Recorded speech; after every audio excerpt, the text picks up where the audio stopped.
Buenos días, amados. Oremos. Amante Padre que estás en los cielos, gracias por esta tu palabra que vamos a hablar en este día. Te ruego que sea de bendición y que cumpla su propósito.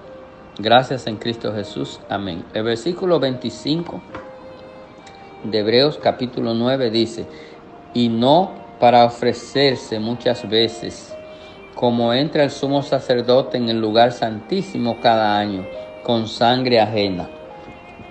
Nosotros estamos hablando de predicar el evangelio de salvación y tomamos como referencia, ¿verdad?, el sacrificio los sacrificios que los sacerdotes debían hacer cada año, presentarse al lugar santísimo a ofrecer, a pedir perdón por ellos y por los pecados del pueblo. Y eso era cada año lo mismo y lo mismo. Pero dice que en el tiempo nuestro vino Jesucristo para entrar al cielo, como dijimos ayer, interceder por nosotros.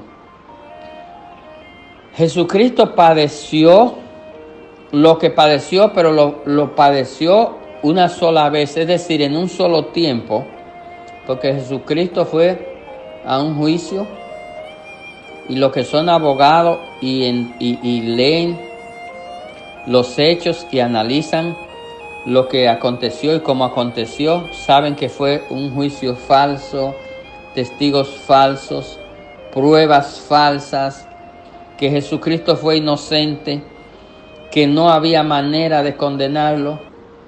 La gente aplaudió y la gente se sintió contento porque crucificaron a un inocente. Pero ¿sabe qué? Dios, el soberano, Dios planificó todo esto y Dios lo utilizó a ellos. Ellos creyendo que estaban juzgando al Señor, ya Dios había juzgado y ya Dios había preparado todo. Y por eso Jesucristo fue a la cruz y murió, porque era necesario que muriera, pero Jesucristo resucitó. Ahí está la diferencia en la resurrección de Cristo.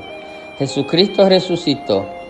Y aunque ellos le condenaron, eso no pasó a ningún lado, porque Jesucristo resucitó y resucitó como quien es, como Dios, porque Jesucristo es Dios encarnado.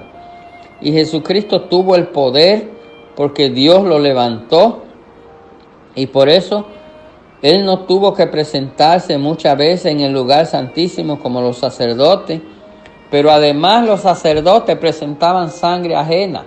Ningún sacerdote fue crucificado y llevó su sangre al santuario, sino que era la sangre de los animales.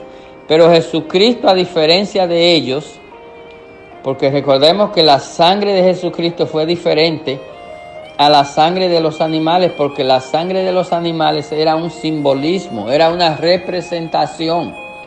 Y por eso esa sangre solo cubría el pecado, pero la sangre de Cristo limpia, borra, quita el pecado del mundo. Y nosotros hoy con gozo podemos anunciar y podemos predicar el evangelio de Cristo, el evangelio de salvación, con el propósito de que los que escuchan estos mensajes y los comparten con personas que no son creyentes, estos amigos puedan entender su condición, puedan entender que son pecadores y que están manchados por el pecado y que esa mancha solo la puede quitar la sangre de Cristo. Recuerde que ni siquiera en el tiempo de los sacerdotes la sangre de los animales no quitaba el pecado, solo lo cubría, es decir, solo lo tapaba. Pero el pecado estaba ahí. Hoy día la sangre de Cristo es diferente porque la sangre de Cristo misma te limpia esa mancha de pecado y luego de limpio tú puedes presentarte ante Dios a través de Cristo y te va a presentar perdonado, como decíamos ayer, y con la esperanza de que ya Cristo te limpió.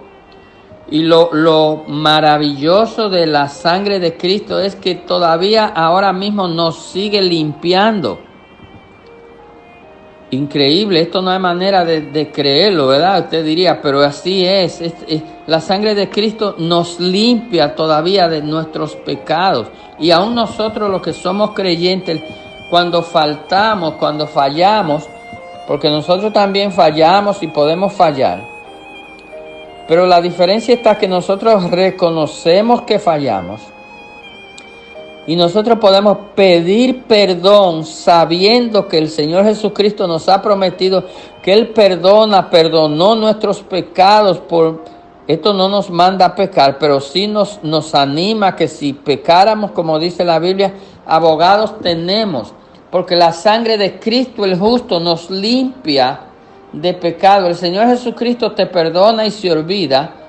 Y tú puedes continuar la relación con Dios. Y tú que no la tienes todavía, porque si tú no eres creyente, aunque tú clames a Dios o a Jesucristo, todavía tú no tienes una relación. Es necesario que pase a ser de amigo de Cristo, que tú crees que es, a ser hijo de Dios. Y para ser hijo de Dios es necesario que entregues tu vida al Señor para que tú seas salvo. Dios te bendiga en este día.